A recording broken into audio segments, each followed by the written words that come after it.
जैव विविधता का जो दूसरा पैटर्न है वो है जातीय क्षेत्र संबंध, या जिसे हम इंग्लिश में कहते हैं स्पीशीज एरिया रिलेशन। तो यहाँ पर हम बात कर रहे हैं जर्मनी के वैज्ञानिक, जर्मनी के प्रकृतिविद या भूगोल शास्त्री Alexander von Humboldt. Alexander von Humboldt ने दक्षिण अमेरिका के जंगलों में गहन अन्वेषण किया, वहाँ पर उन्होंने खोज की, रिसर्च किया, और जो रिसर्च उन्होंने किया उसके आधार पर उन्होंने ये निष्कर्ष निकाला, ये दर्शाया कि कुछ सीमा तक किसी क्षेत्र की जातीय समृद्धि अन्वेषण क्षेत्र की सीमा बढ़ाने के साथ साथ बढ़ती है। इसका मतलब ये है कि जैसे जैसे हम क्षेत्र बढ़ाते जाते हैं जातीय समृद्धि भी बढ़ते जाती है, लेकिन वो कब तक बढ़ेगी? एक सीमा तक ही बढ़ेगी, उससे आगे वो नहीं बढ़ेगी। तो जब ये रिसर्च वो दक्षिण अमेरिका के जंगलों में कर रहे थे तो हो सकता है उन्होंने सबसे पहले कुछ एरिया को चुन लिया होगा। मान लिया जाए कि उन्होंने कुछ 5 वर्ग किलोमीटर का एरिया चुन लिया और इस 5 वर्ग किलोमीटर के एरिया में उन्हें 5000 स्पीशीज़ या प्रजातियां मिली होगी। फिर उन्होंने जब एरिया को और बढ़ाया तो मान लिया जाए 5000 स्क्वायर किलोमीटर से उन्होंने 10,000 स्क्वायर किलोमीटर एरिया बढ़ाया, तो उन्हें जो स्पीशीज़ मिली उनकी संख्या 5000 से बढ़कर 10,000 हो गई थी। फिर उन्होंने एरिया और बढ़ाया, मतलब 15 स्क्वायर किलोमीटर एरिया बढ़ा दिया, तो उन्हें जो स्पीशीज़ मिली उनकी संख्या भी बढ़ गई। कितनी हो गई? 15,000 स्पीशीज़ उन्हें मिली।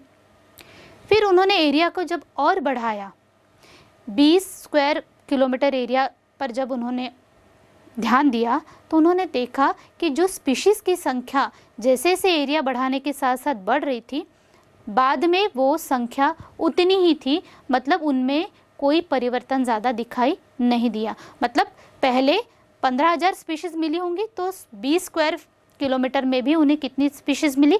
15,000 ही मिली। मतलब स्पीशीज़ की संख्या नहीं बढ़ी, क्योंकि स्पीशीज़ की संख्या एक सीमा तक ही बढ़ी, उससे ज़्यादा स्पीशीज़ की संख्या नहीं बढ़ी। तो इस आधार पर उन्होंने कुछ दक्षिण अमेरिका के जंगलों में, चाहे आवृत्तिबीजी पौधों की बात करें या पक्षियों की बात करें या चमगादड़ की बात करें या अन्य जीवों की जातियों की बात करें, इनकी जातियों की संख्या पर उन्होंने ध्यान दिया और इसके आधार पर उन्होंने एक ग्राफ प्लॉट किया। तो ग्राफ को उन्होंने कैसे प्लॉट किया? मान लिया जाए कि ये ग्राफ का ये एक्स एक्सिस है और इस एक्स एक्सिस को एरिया या क्षेत्र माना है, और ये है वाई एक्सिस, और ये जो वाई एक्सिस है ये हो गई जातीय समृद्धि। तो सबसे पहले उन्होंने एरिया, जैसे कि अभी हमने देखा, एरिया चूज़ किया। उन्होंने जैसे मान लिया जाए 5 स्क्वायर किलोमीटर का एरिया चूज़ किया, तो उन्होंने देखा कि जातीय समृद्धि बढ़ी, मतलब जातियों की जो संख्या है, जो स्पीशीज़ की जो संख्या है वो बढ़ी। फिर एरिया बढ़ाया, फिर स्पीशीज़ की संख्या बढ़ी, फिर और एरिया बढ़ाया, फिर और स्पीशीज़ की संख्या बढ़ी। फिर जब उन्होंने आगे और एरिया बढ़ाया तो उन्होंने देखा कि स्पीशीज़ की संख्या अब आगे नहीं बढ़ी, बल्कि उन्हें एक रेखीय ढलान मिली। ग्राफ में उन्हें क्या मिला? एक रेखीय ढलान मिली। मतलब स्पीशीज़ या जातीय समृद्धि एक सीमा तक ही बढ़ी, उससे आगे वो नहीं बढ़ी। तो ये जो हमें रेखीय ढलान मिली इसे कहते हैं स्लोप ऑफ लाइन, जिसे Z के द्वारा प्रदर्शित किया जाता है, और इसे कहा जाता है समाशयन गुणांक, रिग्रेशन कोफिशिएंट। और इसका जो बेसिक इक्वेशन होता है वो होता है S बराबर CA की घात Z, जहाँ पर S मतलब होता है जातीय समृद्धि या स्पीशीज रिचनेस, A मतलब होता है एरिया या क्षेत्र, Z मतलब होता है रेखीय ढलान, जिसे हम स्लोप ऑफ लाइन या समाशयन गुणांक, रिग्रेशन कोफिशिएंट कह रहे हैं, और C बराबर होता है Y, ये होता है अंतखंड, इंटरसेप्ट होता है। इस ग्राफ को जब उन्होंने लॉग पैमाने पर या लॉग स्केल पर जब उन्होंने प्लॉट किया, तब उन्हें एक सीधी रेखा मिली। इस ग्राफ में उन्हें क्या मिली? एक सीधी रेखा मिली, और इस सीधी रेखा का भी जो इक्वेशन था सेम है, बस यहाँ पर लॉग लॉग पैमाने में कर रहे हैं इसलिए हम यहाँ पर लॉग लगाएंगे। तो इक्वेशन क्या हो जाएगी, log s बराबर log c plus z log a। फिर इस ग्राफ के आधार पर, जिसमें उन्होंने एरिया के साथ साथ जातीय समृद्धि की बात की थी, वैज्ञानिकों ने बताया कि जो z है, जो स्लोप ऑफ लाइन है, रेखीय ढलान है, तो जो z का मान है वो 0.1 से 0.2 परास इनके बीच में आता है। ठीक है, चाहे आप वर्गीकी समूह या क्षेत्र, चाहे कोई भी क्षेत्र या वर्गीकी समूह को ले सकते हैं, जैसे कि मान लिया जाए उन्होंने लिया होगा ब्रिटेन के पादप को ले लिया होगा, या कैलिफोर्निया के पक्षी को ले लीजिए, या फिर न्यूयॉर्क के मोलस्क ले लीजिए, चाहे कोई भी जाति को ले लीजिए आप, उनमें जब उनके आधार पर जब उन्होंने ग्राफ को प्लॉट किया तो उन्हें रेखीय ढलान मिली और वो z का जो मान था वो 0.1 से 0.2 परास के बीच में था, और जो उन्हें ढलान मिली वो एक जैसी थी। ठीक है, हमने जातियों की संख्या के आधार पर उन्होंने जब ग्राफ प्लॉट किया था तो जो z का मान उन्हें मिला था वो कैसा था, 0.1 से 0.2 परास के बीच में, और जो ढलान थी वो कैसी मिली उन्हें, एक जैसी मिली। फिर उन्होंने क्या किया, एक बड़े समूह को लिया, या उन्होंने संपूर्ण महाद्वीप को लिया, या हम कह सकते हैं कि हो सकता है उन्होंने दो महाद्वीपों को जोड़ के ये ग्राफ प्लॉट करने की कोशिश की, वहाँ की स्पीशीज़ को देखा कि वहाँ पर कौन सी स्पीशीज़ पाई जाती है, और उनके बीच में फिर उन्होंने एरिया और जातीय समृद्धि के बीच में ग्राफ प्लॉट किया। तब जब उन्होंने संपूर्ण महाद्वीप को जब उन्होंने लिया तो उन्हें जो z है उसका मान 0.6 से 1.2 के बीच में मिला, और जो ढलान की हम बात कर रहे थे, रेखीय ढलान की, वो रेखीय ढलान उन्हें कैसी नज़र आई, जिगजैग दिखाई दी, मतलब वो तीव्र रूप से तिरछी खड़ी है ऐसी दिखाई दी, क्योंकि उन्होंने संपूर्ण महाद्वीप को लिया था। तो इसी आधार पर उन्होंने विभिन्न महाद्वीपों के कुछ फलाहारी पक्षी, उष्णकटिबंधीय वनों के फलाहारी पक्षी और स्तनधारियों की रेखीय ढलान का मान बताया है, जो था 1.15। अब हम बात करते हैं जातीय विविधता का पारितंत्र में महत्व। हमने देखा कि चींटियों की 20,000 जातियाँ पाई जाती है, या पादप की बात करें ऑर्किड्स की 20,000 से भी अधिक जातियाँ पाई जाती हैं। तो क्या इन जातियों की जो संख्या है इसका किसी समुदाय के पारितंत्र पर कोई प्रभाव पड़ता है? इसका उत्तर पारिस्थितिकविद तो नहीं दे पा रहे हैं, लेकिन उनका ये मानना था कि किसी समुदाय में अगर जातियों की संख्या ज़्यादा है तो वो समुदाय कम जातियों की संख्या वाले समुदाय से भी अधिक स्थिर रहता है।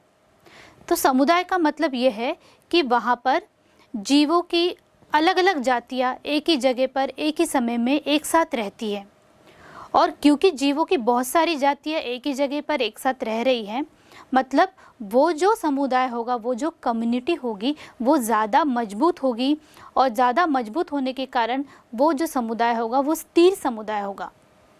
अब स्थिर समुदाय की क्या विशेषता होगी, हम किसे कहेंगे कि ये समुदाय स्थिर है? तो स्थिर समुदाय की विशेषता ये होगी क्योंकि वहाँ पर एक स्थिर समुदाय में उत्पादकता जो होती है वो साल दर साल में उनमें बहुत अधिक अंतर नहीं आता है, क्योंकि हम कह रहे हैं कि समुदाय में जातियों की संख्या अधिक है तो वहाँ पर जैव विविधता अधिक है, और जैव विविधता वहाँ पर अधिक है मतलब वहाँ पर उत्पादन अधिक हो रहा है। तो क्योंकि उत्पादन मान लिया जाए एक साल में उत्पादन x होता है, तो नेक्स्ट ईयर या अगले साल जब वहाँ पर उत्पादन होगा वो भी लगभग x के ही पास होगा, मतलब उससे बहुत ज़्यादा या बहुत कम नहीं होगा, उनमें बहुत ज़्यादा अंतर दिखाई नहीं देगा अगर वो कम्युनिटी स्टेबल है तो, मतलब स्थिर समुदाय है तो ये इसकी एक विशेषता होगी। दूसरी विशेषता ये होगी कि अगर कोई प्राकृतिक आपदा आ जाए, मान लिया जाए बाढ़ आ जाए या भूकंप आ जाए या फिर कोई मानव हस्तक्षेप हो जाए, ठीक है, कोई बाधा ऐसी आ जाए जिसके कारण वो जो समुदाय है उसमें डिस्टर्बेंसेस आए, पर अगर वो समुदाय स्थिर है, मजबूत है, तो ये बाधा आने के बाद भी उनमें कोई बहुत ज़्यादा फर्क नहीं पड़ेगा, वो उतना ही मजबूत रहेगा जितना पहले था, क्योंकि कुछ ही प्रजातियों को नुकसान होगा, बाकी वैसी ही रहेगी। तीसरी बात यह है कि अगर वहाँ पर कोई विदेशी प्रजाति आक्रमण कर देती है या कोई बाहर से कोई ऐसी प्रजाति आ जाती है, तब भी उस समुदाय पर उसका बहुत ज़्यादा प्रभाव नहीं पड़ेगा, क्योंकि ये जो समुदाय है ये स्थिर समुदाय है, और स्थिर समुदाय उसे कह रहे हैं जिसमें जातियों की संख्या ज़्यादा है। और क्योंकि इसमें जातियों की संख्या ज़्यादा है तो यहाँ पर जैव विविधता अधिक है और यहाँ पर उत्पादन भी अधिक होगा। तो ये थी स्थिर समुदाय की बात। उसके बाद डेविड टिलमन इन्हीं प्रश्नों का कुछ उत्तर ढूंढने का प्रयास कर रहे थे कि क्या जातीय विविधता अधिक होने से वहाँ पर स्टेबिलिटी या स्थिरता ज़्यादा होती किसी समुदाय में। तो डेविड टिलमन ने प्रयोगशाला के बाहर पर कुछ प्रयोग किए, मतलब उन्होंने भूखंडों पर प्रयोग किए, और उस भूखंडों पर जब उन्होंने प्रयोग किए तो उन्होंने देखा कि जिस भूखंड पर ज़्यादा प्रजातियाँ, ज़्यादा जातियाँ उपस्थित है, वहाँ पर उनके जैव भार में साल दर साल में बहुत ज़्यादा अंतर दिखाई नहीं देता है। मतलब वो इतनी मजबूत या स्ट्रॉन्ग होती है कि वहाँ पर किसी भी प्रकार का डिस्टर्बेंस अगर आता भी है तब भी वो अपने आप को मेंटेन कर लेती है। तो इसलिए स्थिर समुदाय का मतलब है जातियों की संख्या अधिक होना, और जिसके कारण वहाँ पर स्टेबिलिटी बहुत ज़्यादा होती है। हम पूर्ण तरीके से ये नहीं जानते हैं कि कैसे जातीय समृद्धि पारितंत्र को अच्छा बनाए रखने में सहयोग प्रदान करती है। हम ये समझते हैं और ये महसूस भी करते हैं कि समृद्ध जैव विविधता हमारे पारितंत्र को अच्छा बनाए रखने के लिए बहुत ही ज़रूरी है। न केवल पारितंत्र को अच्छा बनाए रखने के लिए बल्कि मानव जीवन को जीवित रखने के लिए भी बहुत ज़रूरी है। इस समय अगर हम बात करें तो हम देखते हैं कि बहुत सी ऐसी प्रजातियां हैं जो विलुप्त होती जा रही है, या बहुत सी ऐसी प्रजातियां जो विलुप्त होने के कगार पर है। तो क्या ये प्रजातियां अगर विलुप्त हो जाए या ख़त्म हो जाए तो क्या इसका पारितंत्र पर या हम पर इसका कोई प्रभाव पड़ेगा? मान लिया जाए कि पश्चिमी घाट के पारितंत्र में जो वृक्षों पर पाए जाने वाले मेंढक की जातियां हैं, अगर वो पूरी मेंढक की जातियां खत्म हो जाए, विलुप्त हो जाए, तो क्या वहाँ पर जो दूसरे पारितंत्र पाए जाते हैं उसका क्या उन पर कोई प्रभाव पड़ेगा? या वहाँ के जो दूसरे पारितंत्र है वो क्या कम क्रियाशील हो जाएंगे अगर ये जो पारितंत्र है ये खत्म हो जाएगा? तो मान लिया जाए कि 20,000 जो चींटियों की जातियाँ हैं, अगर उनमें से केवल 15,000 ही चींटियों की जातियाँ बच जाए तो क्या इसका हम पर कोई प्रभाव पड़ेगा? तो ऐसे बहुत से प्रश्न हैं और इन सीधे प्रश्नों का कोई उत्तर तो नहीं है, लेकिन एक वैज्ञानिक, एक पारिस्थितिकविद ने इन प्रश्नों का उत्तर देने के लिए एक परिकल्पना प्रस्तुत की और एक सही विचार उन्होंने प्रस्तुत किया। और ये परिकल्पना जिन्होंने दी थी वो है पॉल एहरलिख। पॉल एहरलिख ने एक रिवेट पोपर परिकल्पना, रिवेट पोपर हाइपोथेसिस प्रस्तुत की। अब इस हाइपोथेसिस में, इस परिकल्पना में उन्होंने ये बताया कि जो वायुयान है, यहाँ पर आप देख रहे हैं ये एक जहाज है, ये वायुयान है, और इस वायुयान को उन्होंने एक पारितंत्र माना, इकोसिस्टम माना।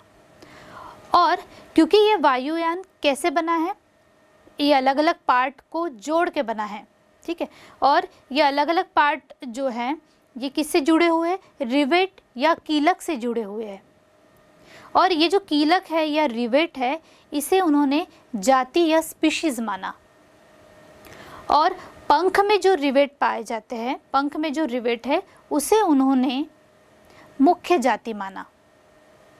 तो उन्होंने ये बताया कि इस वायुयान जो कि एक पूरा पारितंत्र है, इसमें जो रिवेट या कीलक लगे हैं वो जाति है। इसमें जो भी यात्री यात्रा कर रहा है, अगर मान लिया जाए वो यात्री एक कीलक या एक रिवेट निकाल कर ले जाए, तो ये जहाज को कोई नुकसान होगा? नहीं, अगर एक कीलक निकाल के ले जाए तो जहाज को उतना नुकसान नहीं होगा। लेकिन धीरे धीरे करके अगर हर एक यात्री एक एक रिवेट निकाल कर ले जाए तो निश्चित ही जो वायुयान है वो क्या हो जाएगा? कमज़ोर हो जाएगा। उसके जो पार्ट्स है वो ढीले हो जाएंगे।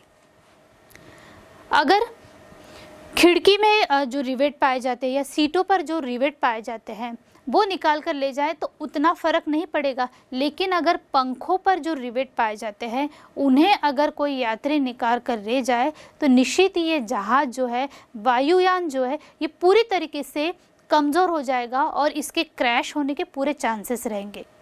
तो आप समझ ही गए होंगे कि जितने भी प्रश्न अभी हमने पूछे हैं इसके आंसर आपको मिल गए होंगे। तो अगर पारितंत्र में ये जो प्रजातियां पाई जाती हैं, अगर धीरे धीरे करके ये सभी प्रजातियां विलुप्त हो जाए तो निश्चित ही हमारा जो पारितंत्र है वो कमज़ोर तो होगा। इसका प्रभाव निश्चित ही दूसरे पारितंत्र पर, दूसरे जीवों पर पड़ेगा और धीरे धीरे हो सकता है पूरी प्रजातियां धीरे धीरे इसी कारण से विलुप्त होने लगेगी।